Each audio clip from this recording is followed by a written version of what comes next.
आम आदमी पार्टी विधायक अमानतुल्लाह को ईडी ने गिरफ्तार किया है Delhi Waqf board money laundering case में। अमानतुल्लाह खां पर आरोप है कि दिल्ली वक्फ बोर्ड के अध्यक्ष रहते हुए उन्होंने अवैध भर्तियां और फंड का गलत इस्तेमाल किया है। प्रवर्तन निदेशालय ईडी ने सोमवार को आम आदमी पार्टी आप के विधायक अमानतुल्लाह खां को अरेस्ट कर लिया है। ED Delhi Waqf board money laundering case में पूछताछ के लिए सुबह अमानतुल्लाह खां के घर पहुंची। सुबह 8:15 बजे से उनसे घर में ही पूछताछ और जांच की जा रही थी। 4 घंटे पूछताछ के बाद दोपहर 12:15 बजे ईडी अफसर उन्हें अरेस्ट करके ऑफिस ले जा रहे थे। ओखला सीट से विधायक अमानतुल्लाह पर आरोप है कि उन्होंने दिल्ली वक्फ बोर्ड का अध्यक्ष रहते हुए 32 लोगों को अवैध भर्ती कराई और फंड का गलत इस्तेमाल किया। वक्फ की संपत्तियों को किराए पर दिया। ईडी पहले भी 2 बार अमानतुल्लाह से पूछताछ कर चुकी है। ईडी के एक्शन के बाद अमानतुल्लाह ने कहा कि सर्च वारंट के नाम पर ईडी का मकसद सिर्फ मुझे गिरफ़्तार करना है। मैंने हर नोटिस का जवाब दिया है। मुझे 2 साल से ये लोग परेशान कर रहे हैं। अमानतुल्लाह और ईडी की टीम के बीच दरवाजे पर हुई बहस हुई। ईडी की टीम ने कहा कि आप बाहर आकर बात करिए। अमानतुल्लाह ने कहा कि मैंने आपसे 4 हफ्ते का समय मांगा था। मेरी सास का 3 दिन पहले ऑपरेशन हुआ है। आप मुझे फिर से अरेस्ट करने आ गए। विभिन्न राज्य सरकारों द्वारा किए जा रहे बुलडोज़र एक्शन पर सुप्रीम कोर्ट ने सख्त नाराज़गी जाहिर की है। एक याचिका पर सुनवाई करते हुए सुप्रीम कोर्ट ने कहा, क्या कोई किसी के घर पर सिर्फ इसलिए तबाह कर सकता है क्योंकि वो आरोपी है। सुप्रीम कोर्ट ने कहा कि अगर कोई आरोपी दोषी भी पाया जाता है तो उसका घर बिना तय कानून के तबाह नहीं किया जा सकता। Justice B.R. गवई ने मुस्लिम संगठन जमीयत उलमा हिंद की याचिका पर सुनवाई करते हुए कहा, सिर्फ इसलिए घर कैसे गिराया जा सकता है कि वो आरोपी है। अगर वो दोषी है तो भी घर नहीं गिराया जा सकता। सुप्रीम कोर्ट बार एसोसिएशन को बताने के बाद भी हमें रवैये में कोई बदलाव नहीं दिख रहा है। याचिका पर सुनवाई कर रही पीठ में शामिल जस्टिस K.V. विश्वनाथन ने कहा कि किसी को भी कमियों का फ़ायदा उठाया नहीं जाना चाहिए। पिता का बेटा अड़ियल या आज्ञा ना मानने वाला हो सकता है, लेकिन अगर इस आधार पर गिराया जाता है तो वो तरीक़ा नहीं है। दिल्ली के मुख्यमंत्री अरविंद केजरीवाल को नया झटका लगा है। दिल्ली हाई कोर्ट ने मुख्यमंत्री के खिलाफ दायर मानहानि मुकदमे को रद्द करने से इनकार कर दिया है।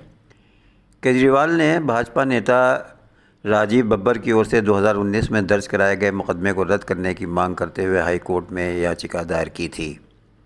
बब्बर ने अरविंद केजरीवाल और आतिशी समेत अन्य आप नेताओं को भाजपा को बदनाम करने का आरोप लगाते हुए मानहानि का मुकदमा दर्ज कराया था।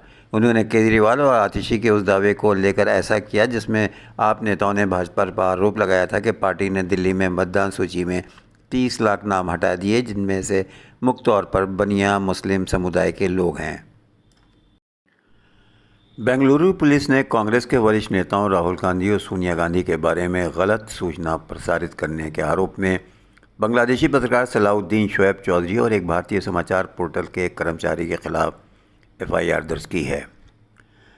कर्नाटक प्रदेश कांग्रेस कमेटी के सदस्य श्रीनिवास जी की शिकायत के बाद हाई ग्राउंड्स पुलिस स्टेशन में मामला दर्ज किया गया था। शिकायत में आरोप लगाया गया था कि चौधरी ने अपने X यानी ट्विटर अकाउंट पर एक पोस्ट साझा की है जिसमें सोनिया गांधी को एक विदेशी जासूसी एजेंसी से गलत तरीके से जोड़ा गया था।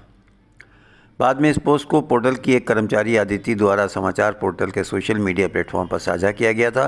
श्रीनिवास जी ने दावा किया कि इस पोस्ट का उद्देश्य गांधी परिवार की प्रतिष्ठा को धूमिल करना और विभिन्न धार्मिक समुदायों के बीच दुश्मनी भड़काना था। वरिष्ठ पुलिस अधिकारी के अनुसार FIR भारतीय न्याय संहिता की धाराओं के तहत दर्ज की गई है। केंद्र सरकार की ओर से सोमवार को किसानों को बड़ा तोहफा दिया गया है।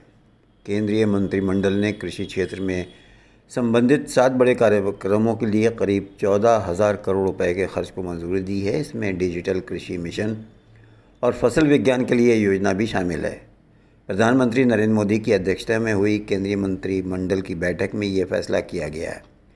सूचना और प्रसारण मंत्री अग्नि वैष्णव ने मंत्रिमंडल में लिए गए निर्णयों की जानकारी दी है, जिसमें कहा गया है कि 7 बड़े कार्यक्रमों का ऐलान किया गया है। केंद्रीय मंत्रिमंडल ने 2,817 करोड़ रुपए का डिजिटल कृषि मिशन को मंजूरी दी। नंबर 2, फसल विज्ञान के लिए 3,989 करोड़ रुपए की योजना को मंजूरी दी गई है। नंबर कृषि शिक्षा और प्रबंधन को मजबूत करने के लिए 2,291 करोड़ के कार्यक्रम का ऐलान हुआ है। पशुधन के टिकाऊ स्वास्थ्य के लिए 1,702 करोड़ रुपए की योजना को भी मंजूरी दी गई है। मंत्रिमंडल ने बागवानी क्षेत्र के टिकाऊ विकास के लिए 870 करोड़ रुपए की एक और योजना को भी स्वीकृति दी है। केंद्रीय मंत्रिमंडल ने कृषि विज्ञान केंद्रों के लिए 1202 करोड़ रुपए मंजूर किए हैं।